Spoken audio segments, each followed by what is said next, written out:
Missing axioms, a disorienting state reached through a shocking experience or sudden realization. Presupposed and supposedly self-evident assumptive foundations or established values vanish. The previous self can no longer be ethically justified or measurably quantified, causing the subject to fall without gravity. So that's the definition I give for missing axioms in my book, Missing Axioms, which came out 2 years ago now. So we're really viewing it in the rearview mirror, but we're now publishing a second edition. So this is now available in physical on Amazon. You can go to missingaxioms.com and get it on Amazon, or you can get it on Gumroad if you want a digital copy, or you can even get it from Canonics through crypto. So I'm joined here today by Daniel Garner of OG Rose, who's been really nice enough to write an epilogue for this second edition, which is expanded. It includes a lot more content that wasn't included in the first edition, as well as, like I said, the epilogue written by Daniel, which I think bridges the gap between this work and my next work, The Iconoclast, really well. Just to kind of give a little bit of a shill for the book itself. It's a fairly short book, but I think it's got a lot of things to sort of set off fireworks in your mind, like short phrases or short philosophical assertions. So basically it's made up of small sections, so they're about a 5-10 minute read each. You can kind of leave or take them as you will, and viewing it in the rearview mirror, I think there are some hits in there, there's some misses in there, but they're sort of something to read in when you get 5 or 10 minutes and then reflect on afterwards. I think even after all this time, I stand by what I say about nihilism in the book. I think it's a really good and philosophically sound, logical refutation of nihilism for human subjects. I call it the embodied subject in the book. I think it's a bit weaker when I'm giving my commentary on Christianity and the related subjects to that, because my opinions on that have changed over time. But naturally they would, because I don't trust anyone who's never changed their mind, basically. So yeah, spiel out the way. Really happy today to be joined by Daniel Garner of OG Rose. Like I said, has written an epilogue for this book. So Daniel, two years in the rearview mirror. You were one of an early reader of it when it first came out. What do you make of Missing Axioms 2 years down the road?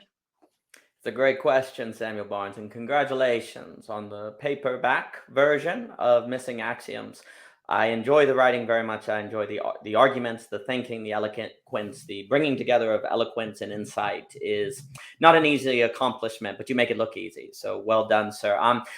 The idea that the moment you act, you must be acting according to values, implicit values. You have that wonderful part at the beginning between implicit and explicit, is an incredibly useful and succinct mental model that I have used ever since, that I think about quite often. It just very quickly... It's one thing to know or sense that there's a problem with nihilism. It's an entirely another matter to articulate it into something that is readily understood, can be remembered and shared. And the argument you present right out the gate of Missing Axioms accomplishes that. And that has not changed in 2 years. That was one of the other things I really appreciated when I first encountered Missing Axioms is, unfortunately, sometimes you can open books and it's about 70 pages in before you get any nuggets, any ideas that are really good, and you're like, oh, I'm glad I read this right out the gate in Missing Axioms. And that's not even getting into phrases that have always stuck in my mind, like caves all the way up. You're going through Japanese history. That was fascinating with the kamikaze bombers. That was magnificent. The notions on martyrdom, which inspired a lot of the epilogue that I wrote, these things have all stuck. And I think that tends to be the test of a book, what sticks. We will go through life and read many things, many newspapers, many articles, many essays, and so on, and many things that you go, oh, I'm going to remember this. This is a really good book.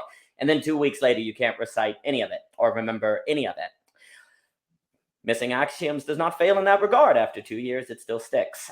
In fact, you will notice that many papers that I have written end up referencing Missing Axioms or the Iconoclast. There's a section in Belonging again that's going to talk about the conflict of values or the conflict of society. That was an argument that was not really coming together until I had that language of implicit and explicit that you bring into the text. And it's like, bam, penny drops, things knit together, you can go from there. And that really, in my opinion, is one of the true tests of great ideas and great thinking, is that they end up getting incorporated into your own work, into your own thinking in other places, and help bridges gaps that were there that you couldn't find a way to cross, but now that you've read this book, you can cross those gaps, or you can expand things. So Missing Axioms has checked all of those boxes. The phrase missing axioms is also one that I adore, because I'm so obsessed with the issue of the true isn't the rational, and the problem that we have to carry ourselves in the world, even though we cannot ultimately ground our way of carrying ourselves in the world. And yet we are always already part of that behavior, already part of that action in carrying ourselves forth.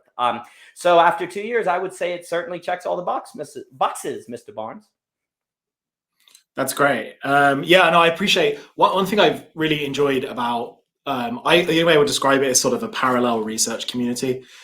Is that, even though I kind of did this for myself after I finished studying, in terms of just like, well, I started this strange writing style, this strange conversational and very punchy writing style that didn't get very good marks in university, basically, back then. And I was like, well, let's continue this and see where it goes. So I'm really happy that it's been referenced by yourself. I believe that our friend Raymond K. Hessel has referenced it in his work. So I think these sorts of independent books are a great start to a movement away from the legacy academic institutions, which are so slow that someone only really starts to get referenced by the time they're retired. And I think that does not match the anything that's positive about modernity, basically. I wanted to talk a little bit about one of the central themes of Missing Axioms, which is martyrdom. And I was, I kind of took that as a good guide for what would be interesting for the book. You've already mentioned the kamikaze bombers, which I cover from a philosophical angle, which, there's a lot of political writing about the kamikaze bombers, but not so much philosophical. So I thought that was a really interesting subject to go on. Also, I'm talking about the Christian martyrs and the classical martyrs as well. In the epilogue, you say blood stabilizes us when you talk about martyrdom. What did you mean by that exactly? That's a great question, and I'll comment. I definitely think that this parallel community writing books and this publication, and like Raymond's channel, is unbelievable. I always learn something from that guy. He was talking the other day about therapeutic kings, and at Therapy Kings, like, play off the philosopher king. I was like, heck yeah, man. So Raymond's awesome. We were having a conversation the other day, and I accidentally misremembered it as Therapy Daddies.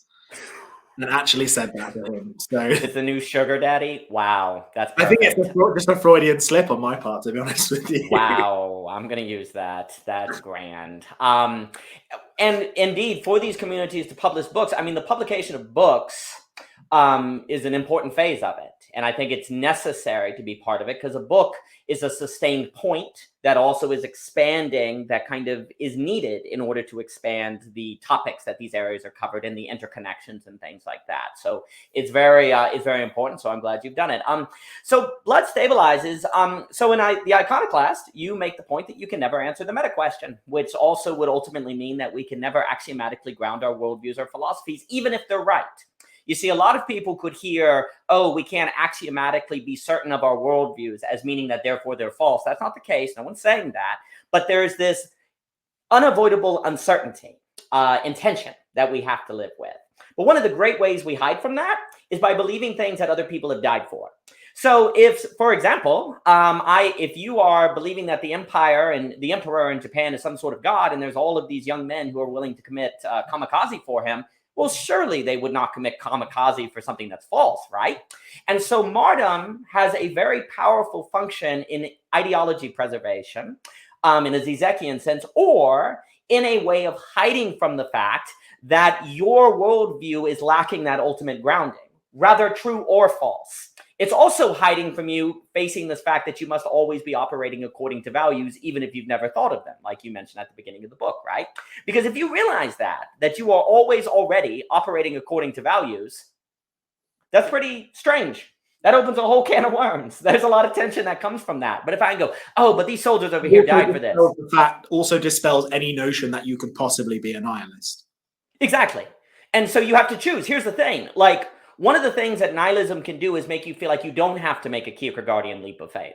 Now, of course, that's an error, because if you believe nothing matters, that is a kind of leap of faith, but it's a sleight of hand, right? It kind of strikes the mind as meaning you don't have to make a hard commitment to anything. And you very quickly fall into strange paradoxes, which I bring up in the book, in terms of that logical refutation. Because someone's like, "Oh, I'm a nihilist, so it doesn't matter. So I'm going to eat the cheeseburger and drink the alcohol and do the drugs." All of a sudden, you're a hedonist. Yeah, Where do these exactly. values come from? That's exactly right. It just happens to be the case that the void looks like a cheeseburger. How convenient. I tell you what. And it feels good. That's funny how the void feels so nice. I always thought black holes would rip you in two. Who knew? Anyway, but the thing is, everything you said is exactly right. There's all these paradoxes, but only if you think about them. And why do I need to think about them if all these people died for it? There's no need. In fact, it almost would be immoral to think about it, because you would be spitting on their graves, right? Like, look at all these people that died for this cause, and you're going to dare question it? What do you think you're doing? And so blood, that the epilogue talks about, and this happens in religions. Christianity has martyrs. Why even think about, you had these saints and different people die, so that kind of shuts down your brain. So blood has a stabilizing, function in regard to worldview on a social level and an individual level, because not only does it seem to provide very strong reason to think that your worldview is axiomatically grounded, but it also makes it kind of immoral to question it, because people died for this and you don't want to spit on their grave. And so you get to avoid the inability to ground your worldview axiomatically while feeling like you're doing the right thing. So you get a moral feeling that you're doing the right thing. You feel moral to avoid the existential anxiety, and then what that would lead to. And so that's what I mean when I say blood stabilizes. Yeah. Mm-hmm. And I think that that ultimate grounding you're talking about, to me, that would summarize what the very amorphous term metaphysics actually means. So if you have a metaphysical belief in a creator God, there's your grounding. That's your grounding already. If you have a metaphysical belief in materialism, there's your grounding. There's your starting point. And what missing axioms is when you're not actually sure what that is, whether it's through a lack of knowledge, so that's possibly the skeptical angle, or whether it's because you don't find yourself driven uncontrollably towards one of those things, which is kind of a topic that comes up in the Iconoclast when we talk about, iconoclastic philosophy being something that is absolutely uncontrollable, is a complete impulse. But missing axioms is almost the inverse of that feeling. It's kind of the state you're in when you don't have that metaphysical certainty, whether it's a philosophical uncertainty through skepticism, or whether it's just that wandering certainty that someone who usually comes at philosophy has. One interesting connection that came to my mind when you were talking about the whole blood stabilization in metaphysics is that it does seem inherently tied to this sort of religious thinking. And I was thinking that, well, maybe the fact that martyrdom is such a metaphysically assertive act, and is also kind of in lots of sense, and this is actually, I apply this to ideology as well as religion, is actually quite a religious act. At least it implies and invokes those religious circuits within our brains. And I suppose this is probably why the blood, which is invoked by animal and human sacrifices to gods, to deities, is such a strong motivator for us. I would just tie it to another concept that is in the later book, The Iconoclast, which is downstream metaphysics. Like you said, if you might not believe that the Emperor of Japan is a god and you must die for him, but if you act, and this is where your axioms are found, if you act as if he is a god and you act as if you should die for him, and then you do commit that act of kamikaze or tokutai, as the actual word really should be, you're kind of making an act of downstream metaphysics. As far as the universe is concerned, as far as the philosophical subject is concerned, it's almost as if that metaphysic is true, like that the Emperor of Japan actually is a god, and it actually was just for you to die for him. If you take actions that assert your ultimate grounding, that assert your metaphysical opinion, which again is a later thing in the Iconoclast, which I come around to, that metaphysics is ultimately opinion. But despite the fact that it's opinion, if you act as if your metaphysical assertion is true, by all intents and purposes, it kind of is, it's a weird sort of paradox where, all this sort of disbelief doesn't really get us anywhere, but then to act in a vitalist sense almost makes whatever ridiculous metaphysics you want there to be true. Anyway, so one thing I did want to talk about, I've mentioned it already, is that I think that some of my commentary on Christianity is quite weak in this book, and you do bring that up a lot in the epilogue, rightly so. If you were to criticize Missing Axioms, what would be your main criticisms? Well, a few things. First, I love the title Missing Axioms in the sort of dizziness, which the moment you realize nihilism is impossible and therefore you have to be living according to values, but you can't ground those values, there's a dizzying effect. Because what does that mean? Like, how do you exactly live, right? Well, you have to make a choice, but whatever choice you make, you can never confirm with certainty that choice. So there's a dizzying that occurs there. I do think one of the ways to live with that actually is precisely the fact that we believe more so what we do than what we think, right? In Judaism, it's quite interesting. Like, if you were to say, oh, I keep kosher, I go to synagogue, I do all these different things, then you're a Jew. It doesn't really matter what you believe or think, right? Because you do certain actions. And it's really a modern invention to associate belief with just purely something abstract, right? Like the word faith, there's a number of like biblical commentaries who will argue that when like in Romans and Paul is talking about faith, it's better to translate it as faithful, as in like a soldier who is faithful to a cause, right? Because once you talk about faith, it sounds by belief and then it's entirely abstract, right? And so there absolutely is a way that what we believe is what we do, but that means we're kind of a walking contradiction or paradox, meaning we are in action ascribing to some sort of claim of what is best, even if we cannot mentally justify it. And yet that is the situation into which we are thrown. And maybe a reason blood is so powerful to stabilize us is precisely because we're not really nihilists and we all do value life as a value. And so if life is lost, that's like the ultimate exchange. Like there's no amount of money per se higher than life. So if life went toward X, oh, that's a huge investment in X, therefore X must be true, or who do I think I am to say it's not, right? Yeah. And so you see, you can't bleed in your head. The only way to bleed is an action. And so that's why action seems to be the final sort of stamp, is because it is an action that one can bleed and die. And that's where it seems to truly be the place of authority to determine what you believe. And indeed, metaphysics as a system of merely thought is quite problematic. As you know, I like Hegel, and in Hegel, metaphysics is logic, and logic is a mediation of the instincts. Like one has to engage in logics to deal with the fact that you are a subject who is caught having to live according to values as if they are axiomatic, and yet you cannot make them axiomatic. How do you come to terms with that? And in that sense, you could, in Hegel, this is not what most people mean by metaphysics, so you're completely correct. For Hegel, metaphysics would be basically the conceptual mediation and learning to live with missing axioms, that dizzying effect. And what do you do with that? Because the whole science of logic ultimately comes out of the impossibility of the grounding, and how does thought dialectically unfold once it realizes it cannot ground itself? Well, there's going to be a whole lot of mediation of the subject. Now, what I would say is that in your book on Missing Axioms, a lot of your understanding of Christianity is based on substitutional atonement, penal substitutional atonement, notions that there's a kind of transaction between Jesus dying for your sins and then you get out of this life.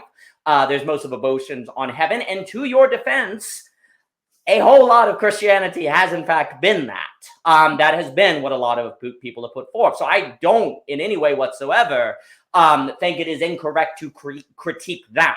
I generally think that penal substitution theology has been very, very problematic. Now, I can be a theology nerd and start making distinctions between substitution, penal substitution, and all these different things. And I do believe in a certain kind of substitution, but the substitution is not one of, oh, you sinned, therefore I'll pay for your sins, therefore you'll go to heaven.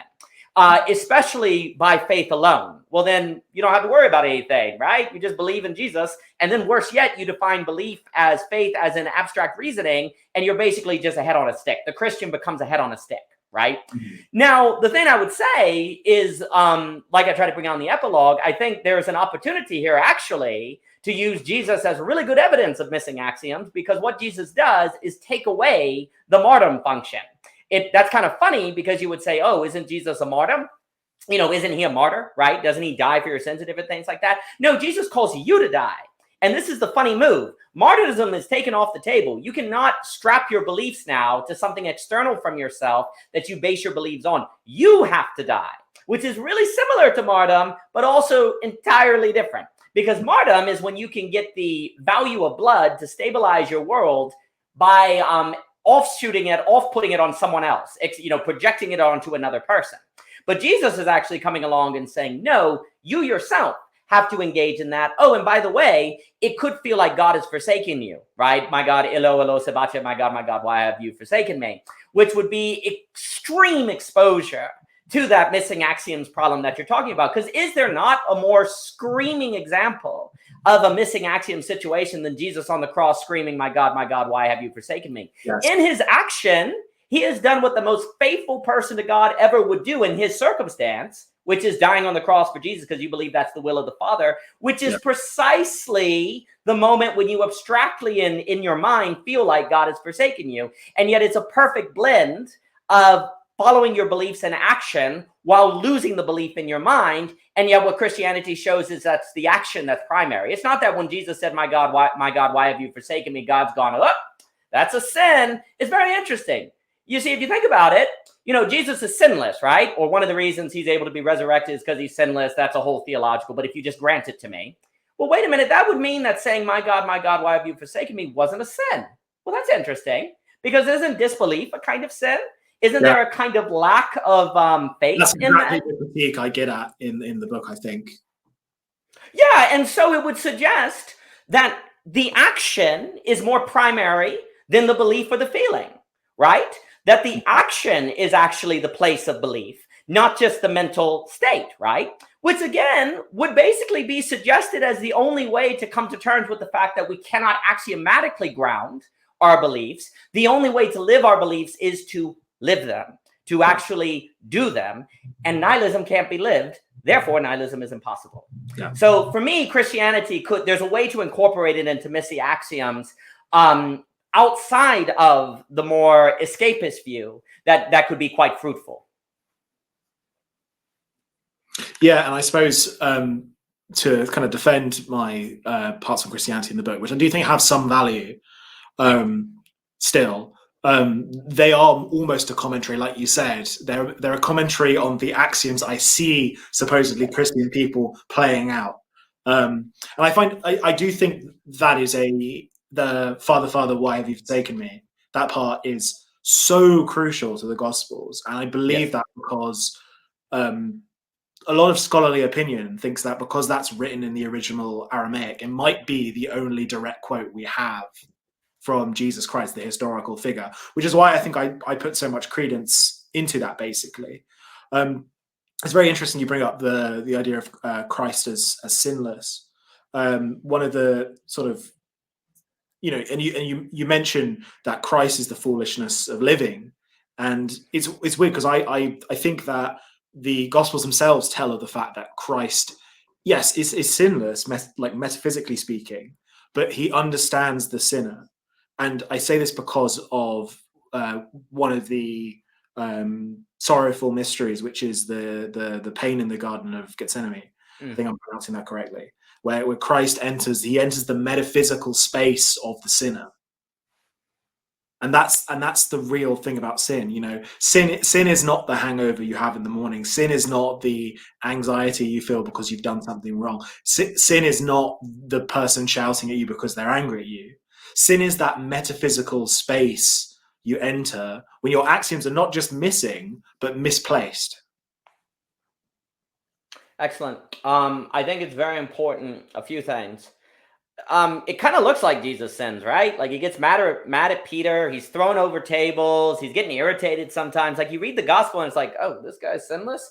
Well, all of this would suggest that sin isn't necessarily what we think it is. Like we tend to associate sin with anger, short-temperedness. Don't get me wrong. That doesn't mean anger, short-temperedness are necessarily good, but it does show that there are times where anger might be justified. Say if the tax collectors have taken over the temple, right? Such as if Peter is having you betray God's will, right? So, but it goes to show you that sin might have a deeper level to it that we don't always appreciate. Well, if you grant me this, there's a number of theologians that want to argue that sin is primarily separation from God. It is where you are separated from God, which that's one of the reasons why they'll say we're all fallen, right? Everyone is fallen because we're all missing axioms, right? We're all separated from the meta question, and so we're fallen. Now, this is also really important because, unfortunately, a lot of people's understanding of sin is merely ethical, moral. Now, I know those terms are not always the same, but grant them here, which is, oh, I did something wrong, therefore I sinned. When really sin is more ontological, like it is a deeper state of finitude in relation to the infinite. Now, that would get us into some more hefty terms, but if we grant sin a separation from God, then there's a few things. One, then it would kind of make sense what we're talking about when we say that you're kind of missing axioms and that you're unable to answer the meta question. There's a certain separation that is part of your very ontological constitution. And then one could associate being saved with learning to come to terms with that, learning, like accepting that reality, all of these different things. Now, I'd have to unpack all of that. But another reason why this understanding of sin is important is because then we can see what it means to say that Jesus took on the sins of the world. When he says, Elo, Elo, Sabachthani, he is the most separated from God known to man. And arguably, if you believe he's God, then it's God himself separated from God, which would be infinitely bad, at least where we in kind of finitude. That's exactly why I bring up what I would call the sacrifice in the garden. Yes. Yeah. Oh, yeah. And you see the meta. So what's so interesting is the return to the Garden of Gethsemane. It's kind of like a return to the Garden of Eden, except there's no paradise now, right? It's kind of a return.